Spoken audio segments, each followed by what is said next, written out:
Halo teman-teman, kembali lagi bersama saya. Nah, pada pelajaran kali ini kita coba belajar mengenai Puppet Warp Tool. Nah, di video sebelumnya kita kan udah buat ilustrasi sederhana juga nih teman-teman. Nah, kalian juga udah belajar cara mengambil ilustrasi atau vektor dari sumber lain ke vektor kalian untuk memperbagus vektor kalian nih teman-teman. Nah, di sini kita belajar mengenai Puppet Warp Tool. Nah, apa sih Puppet Warp Tool? Nah, Puppet Warp Tool sendiri merupakan tools untuk fungsi garis besarnya yaitu untuk mengubah pose ilustrasi kalian nih teman-teman. Nah, kalau kalian perhatiin di video sebelumnya, saya ada pakai nih Puppet Warp Tool sedikit, nggak banyak. Nah, misalnya pose-pose kayak kakinya bisa dimajuin dikit atau gimana teman-teman. Ya, atau bentuk pose tangannya diubah dikit gitu teman-teman. Nah, tapi Puppet Warp Tool nggak efektif ya untuk mengubah pose secara keseluruhan. Misalnya nih, dari dia tegak gini, diubah posenya jadi duduk. Nah, itu susah teman-teman. Nah, bagus kalian pakai langsung aja pakai yang pen tool aja gitu teman-teman. Nah, mungkin kita coba contohin aja dari objek dasar dulu.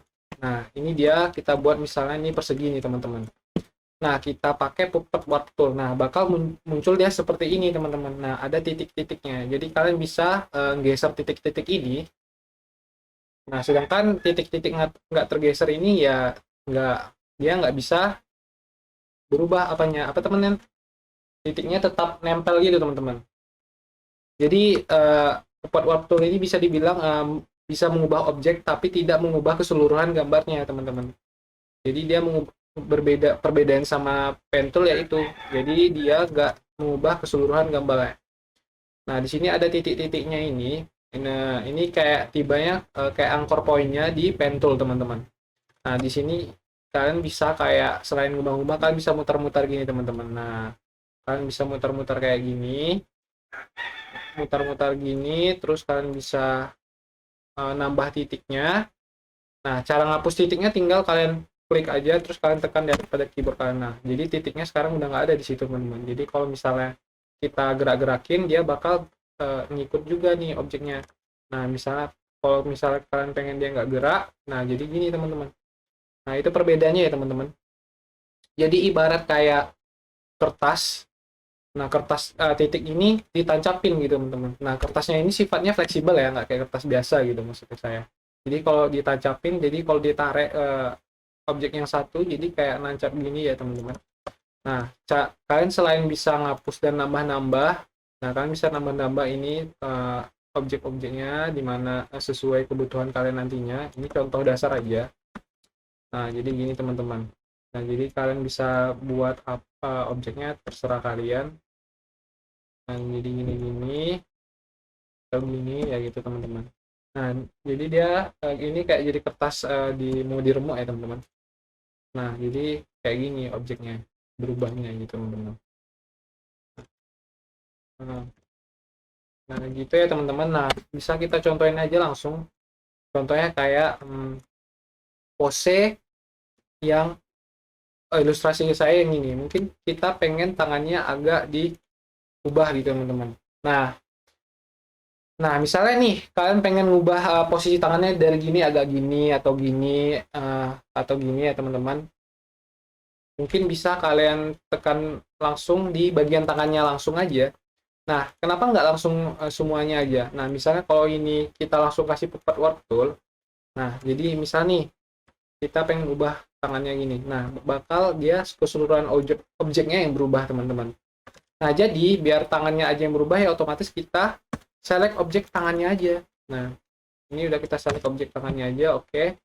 Terus kita kasih puppet warp tool ya, baru kita ubah. Nah, misalnya kita pengen dia tambah dulu titiknya di sini. Nah, misalnya tambah dulu di sini misalnya nih. Oke, kenapa nggak mau ditambah? Ini nge-lag kayaknya. Kalau udah ditambah, nah udah ditambahin, terus kita geser. Nah, gini teman-teman. Kita bisa geser perlahan. Nah, bisa kayak gini ya teman-teman. Nah, ini bisa jadi kayak gini. Nah, ya ini shading color-nya bisa kalian hapus dulu, misalnya gitu. Terus ini ya kemarin nggak saya rapiin ya. Nah, bisa kayak gini. Nah, jadi kayak gini teman-teman. Nah, ini ngubah pose orangnya tadi. Nah, gitu teman-teman. Nah, tapi Puppet Warp Tool ini nggak efektif untuk ngubah pose secara major ya, atau secara besar ya teman-teman. Jadi dia ngubah pose dikit-dikit aja. Mungkin kalau pengen ngubah posenya secara besar kayak dari duduk ke tegak itu ya mungkin bisa ya teman-teman. Tapi kalau misalnya vektor ilustrasi kalian lengkap, nah di sini ilustrasi saya nggak lengkap. Jadi kalau misalnya ini dipisah-pisah, nah ini bagian tangan misalnya, nah bagian tangannya, aduh salah, maaf. Nah bagian tangannya kayak gini, terus badan pada ilustrasi yang saya buat kemarin itu nggak apa teman-teman, nggak bagian badannya nggak badan aja gitu. Jadi kayak kalau misalnya kita ubah, misalnya nih tangannya kita angkat gini gitu. Nah, kita contohin langsung. Nah, misalnya ini kita select dulu. Nah, misalnya nih kita kasih puppet waktu nih, dia kita angkat nih, misalnya teman-teman. Nah, kita ubah dulu, kita tarik dulu ini. Ini kita tambah dulu.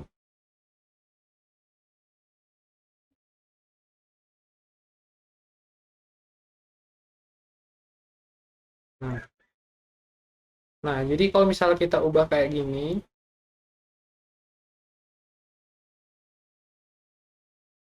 nah bakal kayak gini teman-teman. Jadi objek badannya ini kan saya nggak buatnya secara lengkap, jadi kayak ya peyang gitu bentuk badannya jadinya. Jadi kalau pengen ngubah ya secara besar mungkin ya objeknya juga harus lengkap juga, bagian-bagian anggota tubuhnya kayak badan, tangan harus lengkap gitu teman-teman. Nah, kalau misalnya kalian pengen ngubah posenya secara juga major, otomatis warna shading color ya juga kalian ubah nih. Misalnya ini shading color yang kayak gini. Nah, yang ini bakal harus kalian ubah juga teman-teman. Karena jatuhnya cahaya juga nanti kan beda kalau misalnya posenya berubah gitu teman-teman. Nah, jadi ya betul ini ya lebih bagusnya dipakai untuk yang bagian pengubahan secara minor aja teman-teman. Nah, kayak misalnya saya pengen ngubah mbaknya ini kan tangannya naikin dikit gitu, bisa pengennya naikin dikit gitu teman-teman. Atau orang yang ininya ini misalnya ngetiknya lebih kita ke bawahin gitu teman-teman. Jadi nggak capek kita misalnya harus pakai pakai pen tool, nah gitu teman-teman. Nah ini kita ke bawahin lagi bisa gitu teman-teman. Nah kayak gitu teman-teman. Atau kakinya juga bisa kita uh, misalnya posisi kakinya kita naikin lagi nih teman-teman. Nah jadi gini, ke zoom out. Nah kita kasih waktu lah. Terus kita pengen kakinya agak naik lagi, bisa kita kasih dulu. Kalau kakinya agak naikin gini gitu teman-teman. Ini juga. Nah ini jadinya.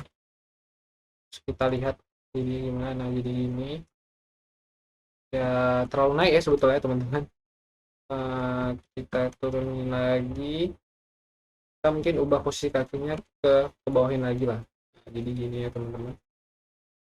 Ini teman-teman. Kita naikin gini.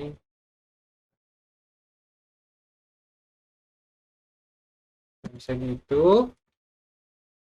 Oke, jadi kakinya lebih ke bawah lagi.